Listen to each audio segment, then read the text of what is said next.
man, this one hurts. If you don't know, The Thing is one of my favorite movies ever, and I always try to see it on the big screen whenever there's a special engagement showing.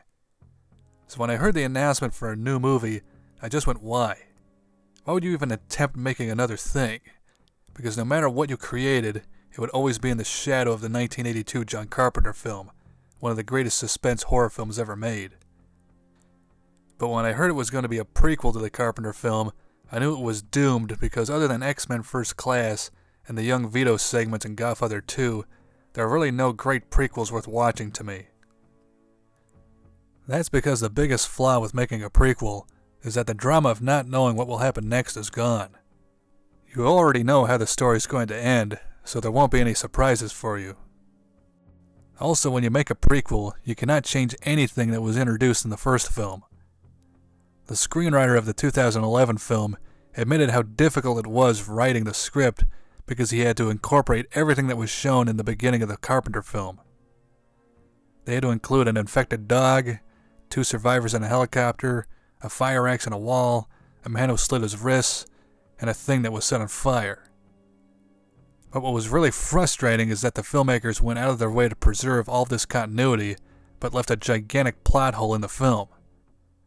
They forgot to show the Norwegians using thermite charges to get the ship out of the ice. So what was the point of keeping all that continuity if they were willing to leave that important scene out of the film? Another issue I had with this film was its cast and the lack of memorable characters. What's great about the 1982 film is that you're given a half an hour to meet the characters and understand how each of them fit into the group. They all had distinct character traits that made them different from each other. You had scientists, doctors, pilots, engineers, all working together and creating relationships on the base. But you never got emotionally connected with the characters in the prequel. Other than the English speakers in the film, the majority of the cast is totally forgettable. They just blend in with one another and feel like they were just created so they could be killed by the monster. Let's talk about the use of language in the prequel. For those of you who don't know, the Norwegian base gets overrun by the Thing before it takes over the American base. For the prequel, the filmmakers decided to include Americans to join up with the Norwegians, which to me just felt like an excuse to have the characters speak English.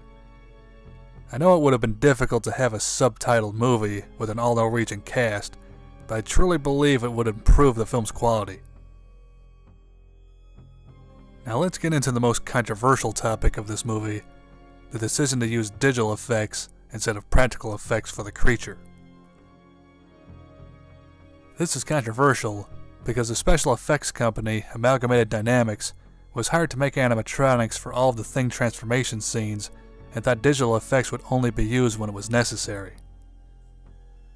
Much to their chagrin, when they saw the movie in theaters, nearly all of their work was removed and replaced with CGI.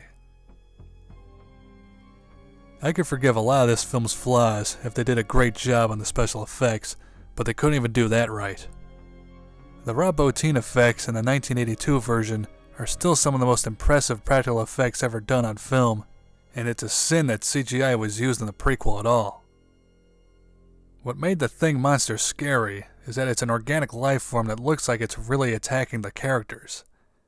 When you make the monster look like a computer-generated mess, it's not scary, it's laughable, and it takes you completely out of the film.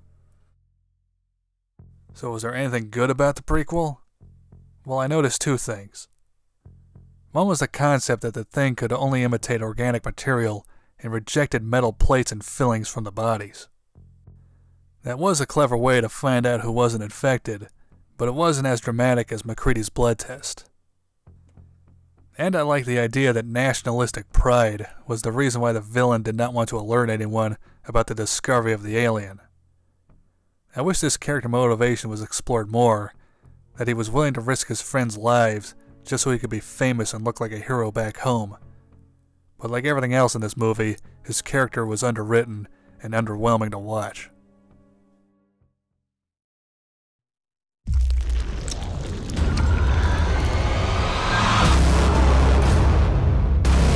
We can't let this thing leave.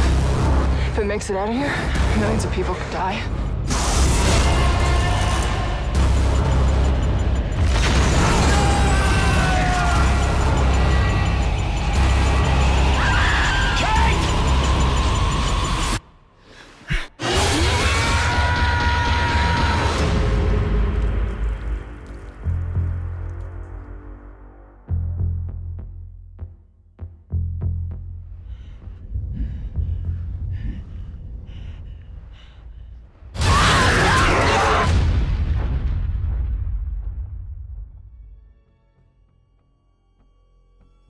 There were many problems with this film, but the biggest problem it had was something it could not control, and that was expectations.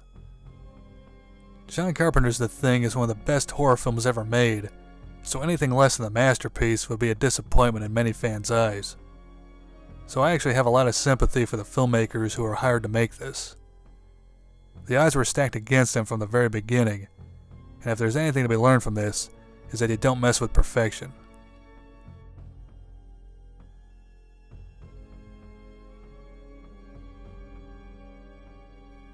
Thanks for watching.